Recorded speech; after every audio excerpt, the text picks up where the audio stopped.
Hello my dear friend, this is Akhan Pandey and welcome back to इकी tutor.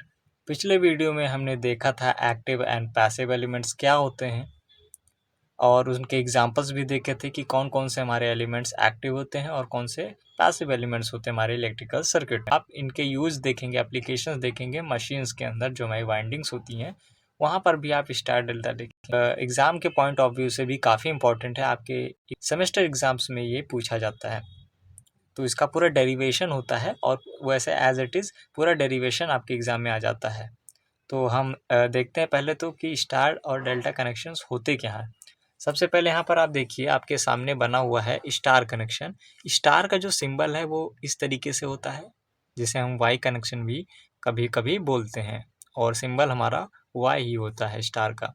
यहाँ पर आप देखिए, स्टार कनेक्शन इस तरीके से कनेक्टेड होते हैं कि एक पॉइंट तो कॉमन होता है तीनों रजिस्टर्स का, और बाकी के 3 एंड हमारे ओपन होते हैं जिसमें हम सप्लाई देते हैं। तो यहाँ पर आप देखिए लिखा हुआ है one end of each registers connected together, यानी कि एक एंड हर एक रजिस्टर्स का वो क्या कहाँ कनेक्टेड होगा, एक कॉमन पॉइंट पे कनेक्टेड होगा, बाकी सारे हमारे ओपन होंगे जहाँ पे हम सप्लाई देंगे। अब यहाँ पर देखिए डेल्टा कनेक्शंस क्या होते हैं। डेल्टा कनेक्शन में हम क्या करते हैं, सारे एंड टू एंड कनेक्ट कर देते हैं, जिसमें हमारा एक सर्किल के तौर पे बन जाता है, जिसे हम लूप भी बोल सकते हैं। तो यहाँ पर देखिए एक एंड रजिस्टर का दूसरे एंड स्टार्टिंग से कनेक्टेड है, उसका एंड तीसरे के स्टार्टिंग से कनेक्टेड है। इसी तरीके से ये क्या फॉर्म कर रहे हैं, एक लूप फॉर्म कर रहे हैं, यानी कि एक सर्किल के तौर पे फॉर्म कर रहे हैं। तो यही पर यहाँ पर यही लिखा हुआ है, आप देख सकते हैं कि 3 registers are forming a loop. और इनके नेमिंग्स आप देख सकते हैं। यहाँ पर आप देखिए तो इंडिविजुअल रजिस्टर का क्या है, R A, R B, R C. जो कि आर ए हमारा है वो ए से कनेक्टेड है, और बी जो है हमारा बी टर्मिनल से कनेक्टेड है, और सी हमारा सी पॉइंट से कनेक्टेड है। इसी तरीके से हम बात करें तो यहाँ पर हमारा रजिस्टर जो है वो 2 पॉइंट के बीच में कनेक्टेड है। एक तो ए हो गया और सी हो गया, तो इसको हमने क्या नाम दे दिया, सी ए। इसका जो हम एक तरीके से डायरेक्शन वाइज लेते हैं, तो हम कैसे लेते हैं, क्लॉकवाइज के तौर पे लेते हैं। तो ये देखिए ए और बी के पहले हम देखते हैं क्या कौन सा रजिस्टर कनेक्टेड है, ए बी कनेक्टेड है।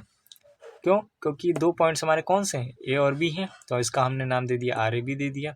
अब बी और सी के अक्रॉस कनेक्टेड है एक रजिस्टर, उसका नाम हमने दे दिया बी सी।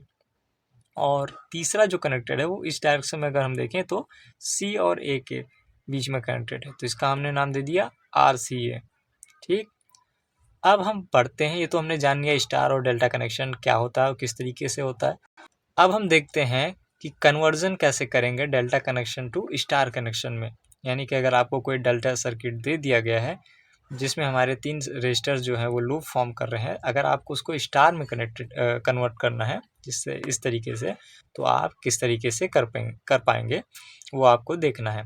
इक्विवेलेंट रेजिस्टेंस हम देखेंगे ए और बी का, ठीक, क्योंकि इसको हमको सॉल्व करना है, एक एक को हम सॉल्व करेंगे और उसको स्टार में बना देंगे। ये जो रेड से है ये आपको स्टार कनेक्शन के लिए मैंने दिखाया इस तरीके से, क्योंकि इसको जब हटाएंगे तो यहीं पे हमारा एक रजिस्टर आ जाएगा, एक रजिस्टर यहाँ पे आ जाएगा, एक रजिस्टर यहाँ पे आ जाएगा, और ये तीनों हट जाएंगे। तो इस तरीके से हमारा सर्किट बन जाएगा। अब चलिए डेरिवेशन स्टार्ट करते हैं टाइम वेस्ट नहीं करते हुए। तो इक्विवेलेंट रेजिस्टेंस हम निकालेंगे ए और बी के बीच में, तो हमारा क्या आ जाएगा, R A B parallel to इसके और इन दोनों के प्लस कर देंगे, ठीक, क्योंकि ये दोनों हमारे सीरीज में बन जाएंगे और ये पैरेलल में आ जाएगा। तो हम क्या करेंगे, R A B parallel to B C plus C ये लिख सकते हैं। जिसके अक्रॉस निकालते हैं उसको हम सिंगल लेते हैं, ठीक, और पैरेलल टू हम क्या कर देते हैं, बाकी दोनों का सम कर देते हैं जो डेल्टा में हमारे। ठीक है, इस तरीके से भी आप समझ सकते हो। अब R A B parallel to इसके था, तो हमने क्या किया, इन दोनों का मल्टीप्लाई कर दिया, इसको एक ले लिया और इसको हमने ब्रैकेट में एक ले लिया, तो इन दोनों का मल्टीप्लाई किया अपॉन में इन दोनों का सम कर दिया। देखिए R A B plus R B C, और ये तो पहले ही प्लस में था तो ये भी प्लस में आ गया। ठीक, अब इसको हमने क्या कर दिया, इक्वेशन 1 दे दिया। अब हमारा इसका काम हो गया। अब हम निकालेंगे इसका इक्विवेलेंट रेजिस्टेंस, जिसके अक्रॉस निकालेंगे वो लिखेंगे R B C parallel to किसके, पैरेलल टू बाकी दोनों का सम। तो इन दोनों का सम हमने लिख लिया R A B plus R C A. ठीक है, अब देखिए यहाँ पहले आर सी ए लिखिए या पहले आर ए बी लिखिए, कोई मतलब नहीं, क्योंकि आप ऐड ही कर रहे हो। तो इन दोनों को हमने ब्रैकेट में कर दिया, तो सेम ऊपर की तरह हमने यहाँ पर लिख लिया इन दोनों का प्रोडक्ट, यानी कि मल्टीप्लिकेशन कर दिया अपॉन में इनका सम कर दिया, तो ये हमारे पास आ गया। अब देखिए हम यहाँ पर निकालेंगे equivalent resistance between C and A. जो हमारा सी एंड, ये देखिए सी एंड ए के बीच में हमारा कौन सा रेजिस्टेंस है, सी ए है, जिसके क्रॉस हम निकाल रहे हैं वो हमारा रेजिस्टेंस आ जाएगा R C A, parallel to किसके हो जाएगा, इन दोनों के सम के हो जाएगा। तो वही चीज़ हमने यहाँ पर लिख ली है, R A B plus R B C. अब इन दोनों का हम प्रोडक्ट करेंगे अपॉन में इनका सम कर देंगे। अब हम बात करते हैं फिगर 2 की। इसको हम जनरल सर्किट बना लिए थे क्योंकि हमारा रिजल्टेंट हमें यही मिलने वाला है। तो हम जानते हैं स्टार का इसी तरीके से सर्किट होता है, तो हमने सारी नेमिंग कर ली, R1 R2 R3, ठीक, ये पॉइंट्स ले लिए A B C। फिगर 2 में हम बात कर रहे हैं, क्या बात कर रहे हैं, equivalent resistance between A and B। Equivalent resistance A and B में क्या होगा, ये देखिए A और B, तो ये दोनों कैसे हैं, हमारे सीरीज में कनेक्टेड है। अगर इनके हम इक्विवेलेंट रेजिस्टेंस निकालें तो क्या आएगा, R1 प्लस R2 आ जाएगा। तो वही चीज़ यहाँ पे लिख दी है कि equivalent resistance between A and B R1 plus R2। अब इक्विवेलेंट इसी तरीके से हम निकालेंगे BC के बीच में, तो BC हमारा सीरीज में है तो R2 प्लस R3 हो जाएगा। देखिए R2 प्लस R3। इसी तरीके से CA के बीच में हम निकालेंगे या AC के बीच में हम कह सकते हैं निकालेंगे, तो हमारा क्या आ जाएगा, R1 प्लस R3 आ जाएगा या R3 प्लस R1 आ जाएगा। ठीक, अब हम यहाँ पर देखिए क्या करेंगे, A और B हमने डेल्टा में A और B के बीच में निकाला था और इसी को इक्विवेलेंट हमने यहाँ पर बनाया, तो A और B का रेजिस्टेंस भी वही आएगा।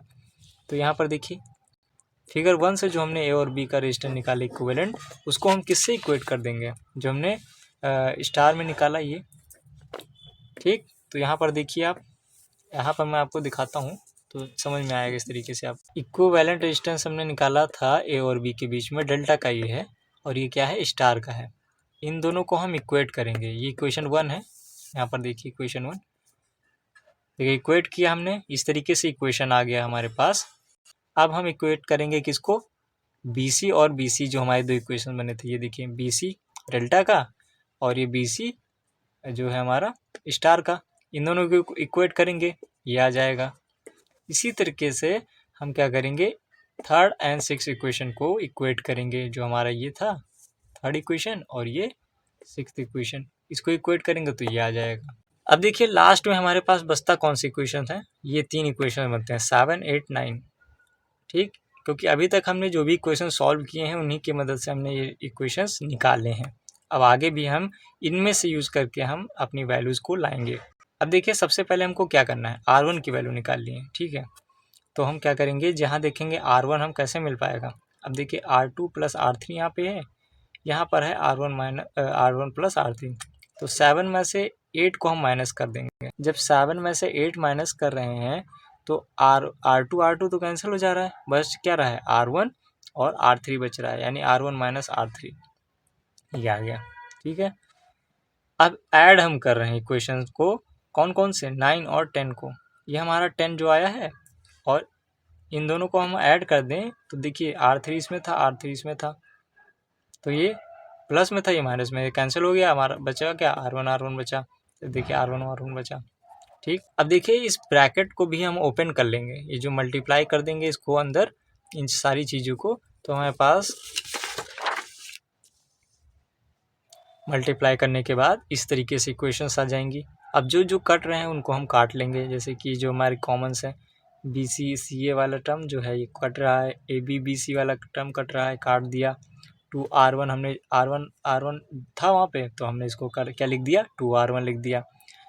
और इसके बाद कट पिट के जो हमारा बचा वो ये आया 2R1। तो देखिए 2 दोनों साइड में है, क्योंकि हमारे पास RAB RCA वाले दो टर्म बचे थे ये, तो ये हमारे ट्वाइस हो गए, तो ये टर्म्स ट्वाइस हो गया और ये टर्म ट्वाइस हो गया, तो 2 हमारे कैंसिल आउट हो गए और हमारे पास R1 की वैल्यू क्या आ गई, ये आ गई RAB RCA upon RAB plus RBC plus RCA। इसी तरीके से हम सब्ट्रैक्ट करके उसके बाद फिर ऐड करके क्या निकालेंगे, R2 निकालेंगे, फिर R3 निकालेंगे। तो यहाँ पर आप ध्यान से देखिए नीचे वाली वैल्यूज़ तो सेम आएंगी आपकी। ठीक, ऊपर क्या हो रहा है, R A B R C A हो रहा है, R A B R B C हो रहा है, R B C R C A हो रहा है। तो इस प्रकार से आप जो है डेरिवेशन कर सकते हो। यहाँ तक आपको समझ में आ गया होगा। अब देखिए, अगर हम बात करें R2 कैसे निकालेंगे, R1 का तो आपने समझ लिया, R2 कैसे निकालेंगे। R2 इस तरीके से निकालेंगे। अब हम चलते हैं पीछे, और ऐसे हम इन्हीं तीनों में से आपको जो है वैल्यूज़ निकालनी है। तो ऐसे ही एडजस्ट करना है, आपको ऐड करना है या सब्ट्रैक्ट करना है कि उसकी वैल्यू बचे हमारे पास। तो अगर हमें R2 निकालना है तो हम इस तरीके से एडजस्ट करेंगे, सिर्फ R2 हमारे पास बचना चाहिए इस साइड में, ठीक। तो सबसे पहले तो हमें करना पड़ेगा क्या, सब्ट्रैक्ट करना पड़ेगा। अब देखते हैं हमारे पास R2 किस में है। R2 हमारे पास देखिए R2 प्लस R3 है, और यहाँ पर देखिए R3 प्लस R1 है। तो अगर हम इस इक्वेशन में से ये माइनस कर दें तो हमारे पास क्या बचेगा, R3 कैंसिल आउट हो जाएगा और R2 माइनस R1 हो जाएगा। अब इसी में हम ऐड कर दें, क्या 7 ऐड कर दें, तो हमारे पास क्या होगा, R1 कैंसिल आउट हो जाएगा और R2 बच जाएगा, ठीक। तो हमारे पास क्या आ जाएगा, R2 की वैल्यू आ जाएगी, और R2 की वैल्यू क्या आ जाएगी, ये आ जाएगी। इसी तरीके से R3 आपको एडजस्ट करना है। अगर आपको कोई भी दिक्कत आती है तो आप कमेंट में बोल दीजिए, मैं वीडियो बना दूंगा इसके लिए अलग से, ठीक है। और यहाँ पर देखिए लास्ट में क्या होता है, अगर R A B R B C R C A R के बराबर हो जाए, ये जो चीज़ें हैं हमारी ये क्या हो जाए, आर के बराबर हो जाए, यानी सेम हो जाए, तब क्या होगा हमारे पास फॉर्मूला R1 R2 R3 का। R1 की वैल्यू आ जाएगी R² जिसको हम लिख सकते हैं R/3। सिमिलरली R2 की वैल्यू और R3 की भी वही वैल्यू हो जाएगी R/3। तो होप आपको आज का ये वीडियो जो है क्लियर हुआ होगा। इसमें जो मैंने चीज़ें आपको बताई कि डेल्टा टू स्टार कैसे कन्वर्ट किया जाता है, और स्टार टू डेल्टा कन्वर्जन भी इसी तरीके से होता है, ठीक। तो आपके एग्ज़ाम में जब भी पूछा जाएगा तो आपको इसी तरीके से करना है, आपको R1 तक निकालना है, उसके बाद सिमिलरली करके आपको R2 R3 लिख देना है। आपको इनको भी निकाल कर दिखाने की ज़रूरत नहीं है। मिलते हैं आपसे नेक्स्ट वीडियो में, तब तक के लिए goodbye. Till then keep learning and keep smiling. Thank